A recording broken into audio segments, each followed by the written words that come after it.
Vamos a hablar sobre el análisis técnico forense del sismo de Quindío registrado en el año 1999 en la ciudad de Armenia, Colombia, el 25 de enero. Este análisis no tiene un propósito periodístico, es un propósito forense, analizando el sismo presentado, en el cual fue una magnitud de 6.5, en el cual, según los estudios establecidos, estuvo a una profundidad de 15 a 17 kilómetros y con un PGA registrado de 0.50 a 0.60. También hubo un movimiento aproximado de 20 segundos. Hablando sobre la caracterización estructural del evento, hay tres puntos, en el cual son los tipos de sismo, en el cual es un cortical superficial. Generalmente esto lo que hace es daña en las estructuras más bajas. También está la falla de Romeral, es un mecanismo de Street Slit, es descargable, un sistema de fallas activo en el eje cafetero de Colombia.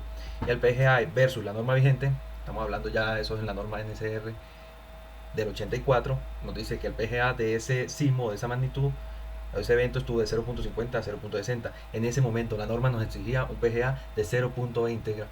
Entonces, ¿qué pasó ahí? El sismo triplicó la demanda normativa. Ese fue un error o algo de aprendizaje que se empezó a generar en las futuras normas a solucionar eso. Ya como mecanismo de falla y de patología, vemos que más de 25.000 viviendas fueron destruidas. Pero ¿cuáles fueron esos tipos de fallas? ¿O qué detectó la patología realizada en ese entonces? Fueron bareques sin confinamiento, son sistemas constructivos tradicionales en la región, sin refuerzo perimetral y pierden integralmente integridad ante cargas laterales sísmicas.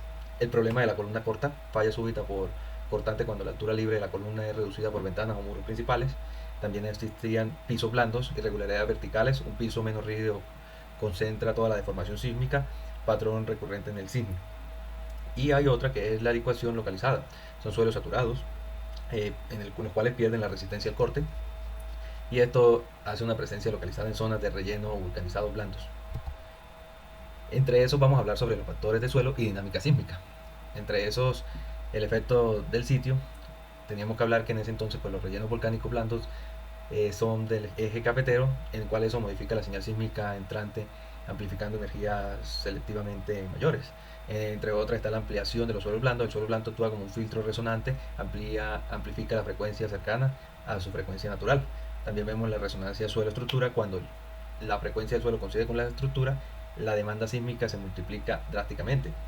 Ya hablando de un vínculo normativo, pues se estableció el decreto 523 de Bogotá del 2010 en el numeral 516, zona lucrante de Bogotá. En esto pues, nos habla de la analogía directa con el Quindío, en el cual establece los suelos blandos, los lacustres, altas ampliaciones sísmicas, microzonificación obligatoria, que actualmente en Bogotá lo maneja, y la norma específica de diseño. ¿Qué lecciones aprendidas y impacto normativo trajo este evento sísmico en Quindío en el año 1999? Pues bien claro, en ese momento, fue en el 99, pero se estaba trabajando todavía con la norma de la NSR 84, en el cual pues hubo unas modificaciones pequeñas, pero no se había corregido eh, lo que tenían que corregir para evitar este evento, en el cual afectó muchas viviendas. El detonante fue Quindío de 1999. Posterior a esto ya se había actualizado, ya se había hecho la norma la NSR 98, en la cual se estableció según la ley 400 de 1997. Se le fueron haciendo modificaciones posteriormente hasta que salió la norma sismo resistente del 2010, la cual actualmente la tenemos vigente, pero también tiene una correlación con el decreto 523 de Bogotá del 2010. Entonces van como enlazadas, y desde ahí tuvimos una mejora considerable en la norma sismo resistente para evitar unos eventos sísmicos de esa magnitud. En las lecciones pues vemos la ductibilidad obligatoria. Pues ya los pórticos de concreto reforzado deben garantizar la ductibilidad real bajo demanda sísmica extrema. Eso no lo tenía la norma anterior. En otra vemos la regulación del bareque. Actualmente la norma, cuando eso la norma sismo resistente del 98, pues empezó a regular y a confinar del bareque. Anteriormente no estaba, que era la del 84, que fueron refuerzos perimetrales y diagonales obligatorias. ¿Qué pasó también? Ya por ejemplo en una zona como Bogotá, se hizo la microzonificación sísmica. Ya esto obligó en el municipio de alta zona sísmica a tener diferencias del suelo y diseño por localización. También pues vemos la amenaza alta en el eje cafetero. Como decíamos, queda clasificado como zona de amenaza sísmica alta según la NSR 98 y la actual que tenemos ahorita, la NSR 2010. Esas fueron las lecciones aprendidas y el impacto que nos generó una normativa actualizada.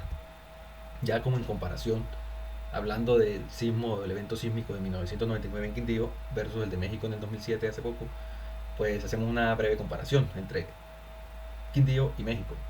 Pues aquí vemos qué tipo de sismo, ya habíamos dicho que es un cortical superficial, y el sismo de México es un intraplaca o un traslap.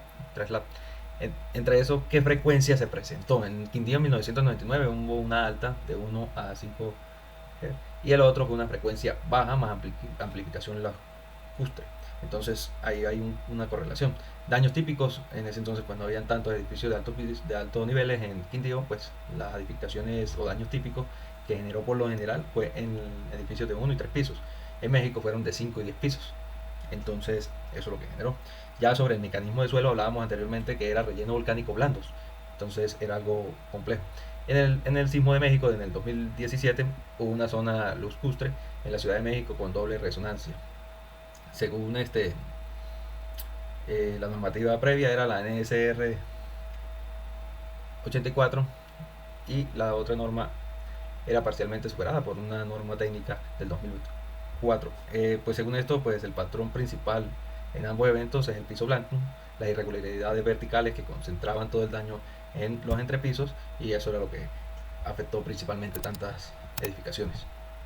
En conclusión, el sismo de Quindío es como un hito normativo para la comunidad estructural en Colombia. Pues yo lo clasifiqué en 4, y hablamos de un sismo que triplicó la demanda normativa y expuso las limitaciones de su norma en ese momento, en el cual era la norma sismorresistente del 84. Los otros fueron los mecanismos de falla identificados, pues como ya habíamos hablado, pisos blandos, columnas cortas, bareques sin refuerzo. Esto pues sigue siendo referencia de estudio, y se están amplificando las normas en tener una norma más consolidada para evitar sismos o hitos que presenten a futuro. Tener una norma sólida para poder establecer bien la normativa correspondiente.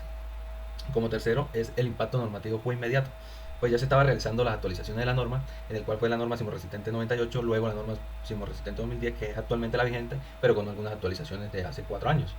Pues estas incorporaron la utilidad obligatoria y una microzonificación en zona sísmica alta. Ya como cuarto, la comparación con otros eventos, como fue con la de México. Bogotá es una zona lacustre, entonces muestra como patrones se repiten la prevención y se implementa en la normativa. Todo esto para evitar un sismo o un evento donde afecte muchas viviendas y manejen toda la normativa y se pueda mitigar más daños en las infraestructuras. Muchas gracias.